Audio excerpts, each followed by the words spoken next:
Japan's tax code says a wooden house is worth essentially nothing in its books after 22 years. Meanwhile, the actual timber in a genuine Kominka, a traditional Japanese farmhouse, Japanese cypress and zelkova, only reaches peak structural strength around the 100-year mark and stays there for centuries after that. That gap, between what the paperwork says and what the wood is actually doing, is the entire Kominka question in one sentence. A Kominka isn't just an old Akiya. It's a specific style of pre-industrial construction. Thick exposed timber frames, often joined without nails, deep eaves, and materials chosen and built by craftsmen working in a tradition that assumed the house would last generations, not decades. That's also exactly why restoring one is a specialized job. The interlocking joinery and the aged timber require carpenters trained in techniques most modern contractors were simply never taught, and that shortage of qualified restorers is a real, practical constraint on this entire category of house.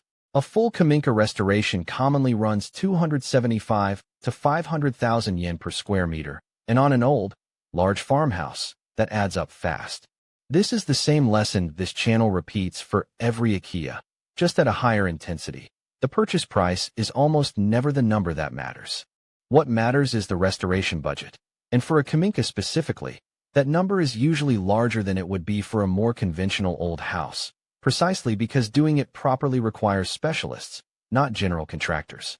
Local governments know this, and many actively want Kominka preserved rather than demolished. Renovation grants in the range of 500,000 to 5 million yen are available depending on the municipality, and properties recognized as having genuine historical value can qualify for cultural preservation grants reaching up to 1.8 million yen. None of that makes a Kominka restoration cheap. It does mean the true cost is rarely the sticker price the raw square meter math implies. This isn't a house for someone trying to flip a bargain or squeeze out the best possible return.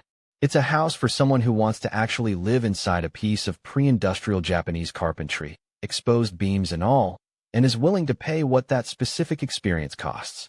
Judged as an investment, a Kominka usually loses to a plainer, newer Akiya every time.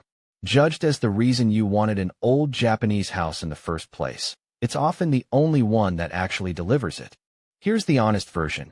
It is usually cheaper, in pure yen terms, to knock an old farmhouse down and build something new than to restore a Kominka properly. Anyone chasing the best financial return on a Japanese Akiya should probably look elsewhere. But if what you actually want is centuries-old joinery, timber that's still getting stronger, and a house built by people who assumed it would outlive them, a Kominka is the only category of Japanese property that offers that. That's not a return on investment. It's the entire point.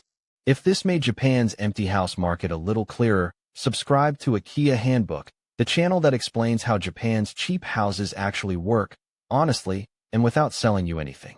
There is also a free guide waiting in the description, the Akiya Buyer's Starter Guide, How to Buy a Cheap House in Japan Without Getting Burned. 11 chapters on the truth about so-called free houses, the hidden costs, and who should not buy. No hype, and completely free. The link is below. Thanks for watching.